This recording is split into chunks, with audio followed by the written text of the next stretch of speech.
పిల్లలు, గత భాగంలో మనం రాముడు విశ్వామిత్ర మహర్షి దగ్గర దివ్యాయుధాలను పొందిన సంగతిని విన్నాం కదా. ఇక ఆ తర్వాత జరిగిన గొప్ప సంఘటనను తెలుసుకుందాం. ఏమైంది అమ్మమ్మా? ఆయుధాలు వచ్చిన తర్వాత రాముడు ఏం చేశాడు? విశ్వామిత్ర మహర్షి ఒక యజ్ఞం చేయాలనుకున్నారు. ఆ యజ్ఞం ద్వారా దేవతలు సంతోషించి రాక్షసుల బలాన్ని తగ్గిస్తారు. కాని రాక్షసులు ఆ యజ్ఞాన్ని అడ్డుకోవాలని ప్రయత్నించారు. వాళ్ళు ఎలా అడ్డుకున్నారు? మారిచ, సుబాహు అనే రాక్షసులు తమ సైన్యంతో వచ్చి యజ్ఞాన్ని భంగం చేయాలని ప్రయత్నించారు.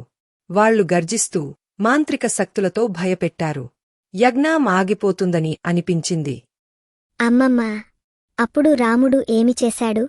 అక్కడ రాముడి దివ్యాస్త్రాల శక్తి బయటపడింది. విశ్వామిత్రుడు రాముణ్ణి చూసి, రామా, ఇప్పుడు నీ ధైర్యాన్ని చూపే సమయం వచ్చింది అని అన్నాడు.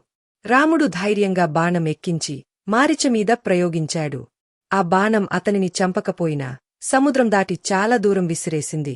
తర్వాత రాముడు ఇంకో బాణం ఎక్కించి సుబాహును సంహరించాడు. యజ్ఞానికి అడ్డమైన రాక్షసుల శక్తి అక్కడికక్కడే తుడిచిపోయింది. వావ్! రాముడు నిజంగా మహావీరుడు కదా అమ్మమ్మా?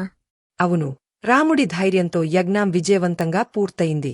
విశ్వామిత్ర మహర్షి రాముని శౌర్యాన్ని చూసి మరింత గర్వపడ్డాడు. ఇలా రాముడు రాక్షసులను ఓడించి యజ్ఞాన్ని రక్షించాడు. ఇక తర్వాతి భాగంలో రాముడు చేసిన మరొక అద్భుతమైన యాత్ర గురించి తెలుసుకుందాం.